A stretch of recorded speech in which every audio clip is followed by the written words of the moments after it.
Bonsoir les amis, ravi de vous retrouver. Ce soir, nous accueillons Madame Mylène Mazia. Bonsoir. Bonsoir, Monsieur Farouk. Vous êtes présidente d'association au pluriel, on y reviendra. Vous êtes membre de la Chambre régionale de l'économie sociale et solidaire. Vous êtes aussi active dans ce secteur et vous êtes aussi membre du conseil d'administration de la régie de quartier de Remire-Montjoly. C'est cela même. L'économie sociale et solidaire, c'est quoi pour nos téléspectateurs?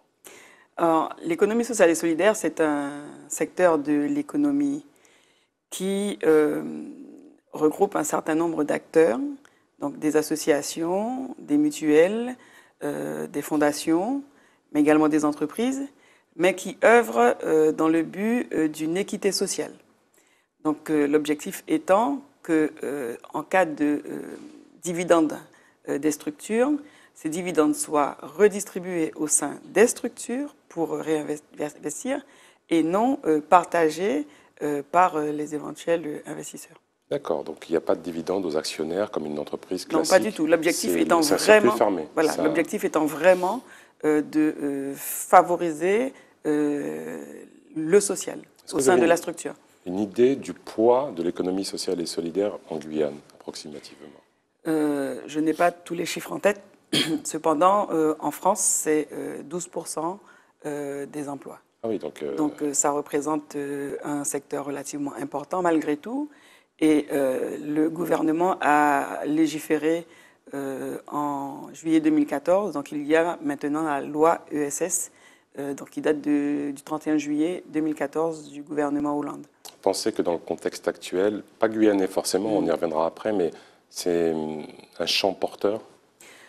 C'est un champ porteur et c'est un champ qui permet de vraiment s'occuper des personnes qui sont éloignées de l'emploi, qui sont dans des situations précaires et qui n'auraient pas la possibilité, dans le cadre d'entreprises marchandes, de trouver du travail. C'est vraiment un public prioritaire? C'est un public prioritaire.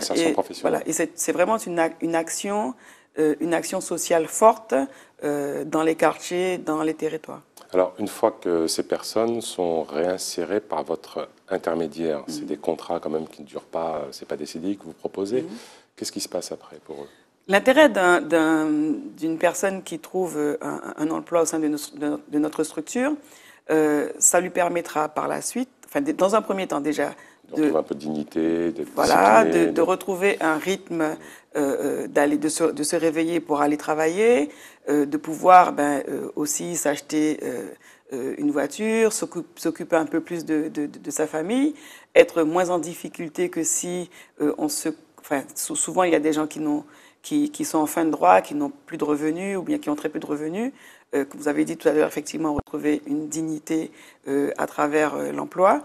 Et derrière, ça permet d'avoir au moins une expérience professionnelle et souvent, son parcours. Tout à fait. Et souvent, en fait, de confirmer ou de se réorienter sur confirmer sur la voie professionnelle dans laquelle elle est intégrée, ou alors se reconvertir, passer des concours, se former au sein de la structure, l'une des plus grosses structures auxquelles j'adhère, donc qui est la régie de quartier de Remire-Montjoly, en 8 ans, depuis 2008, nous sommes actifs. C'est plus de 500 personnes qui sont passées au sein de notre structure. C'est énorme dans le contexte. Voilà, parmi elles, il y a certains qui n'ont pas forcément pu se réinsérer, mais la majorité d'entre eux ont pu se réinsérer. Aujourd'hui, on a des chefs d'entreprise.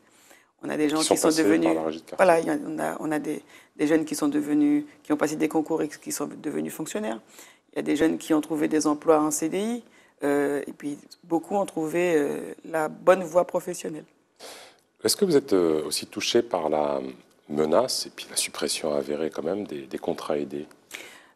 Forcément, nous sommes. Parce que c'est un outil quand même pratique. Tout à fait. Nous sommes les premiers, en tant que structure associative, à être touchés par cette décision du gouvernement, parce que. Mais on vous a pas entendu dénoncer? Si. Vous avez la Chambre régionale de l'économie sociale et solidaire qui a fait une manifestation avec les associations qui étaient devant la préfecture et qui ont manifesté cette nécessité de conserver ce dispositif sur la Guyane, au moins pour une année, de façon à ce que les associations puissent, puissent au moins prendre leur marque et envisager. Alors, je n'ai malheureusement pas participé, parce que bon, je suis aussi enseignante et que c'était en période de rentrée, pas participé au débat, mais oui, visiblement, selon ce qui avait été dit sur les médias, il y a eu des propositions de maintien d'un certain nombre de contrats, et on le voit bien, ne serait-ce que même au niveau des collectivités qui étaient impactées, il y a des contrats qui ont été maintenus. Ça représente combien de permanents la régie de quartier de Montjoly? Parce que c'est un peu le vaisseau amiral de l'économie sociale et solidaire ici. Au niveau des permanents, vous avez les encadrants techniques, vous avez tout le secrétariat, la comptabilité, c'est une dizaine de personnes. Et c'est un budget de... Nous, on aime bien les chiffres ici sur ATV, donc on aime bien être rigoureux. Ça représente combien à peu près? Le budget de la régie? Oui. Écoutez, alors on a démarré... Alors, 2016, où j'ai été présidente jusqu'en 2016, c'était 1,3 million de budget, avec une soixantaine d'emplois, dont sur différents secteurs. On faisait de l'accompagnement de la sécurité aux abords des écoles dans le cadre de Rémière-Montjoly, du nettoyage, de l'espace vert, donc nettoyage des locaux, espace vert. À une époque, nous avions fait du maraîchage. Nous avons développé également un atelier de recyclage d'ordinateurs. Guaclic. Voilà, et en fait, l'activité de recyclage et de reconditionnement avait explosé. Donc, du coup, on a été contraint de séparer les structures. Et c'est de là qu'est née l'association Guaclic. Nous avons également créé l'association Sémaphore, le tout regroupé au sein d'un groupe qui est le groupe Diversité. Et c'est plus d'une centaine de personnes aujourd'hui qui travaillent dans cette structure. C'est un pur produit guyanais. Merci beaucoup, Madame Mylène Mazia. Juste un petit mot, même si je vais me faire gronder à l'oreillette. Vous êtes membre du PSG. Comment vous avez considéré le départ de Gabriel Serville? Mais comme je l'ai dit, le camarade Gabriel Serville a fait le choix de quitter le Parti socialiste guyanais. Donc c'est plus un camarade? Si, ça reste un camarade, ça reste un camarade, tout à fait. Nous sommes des hommes avant tout.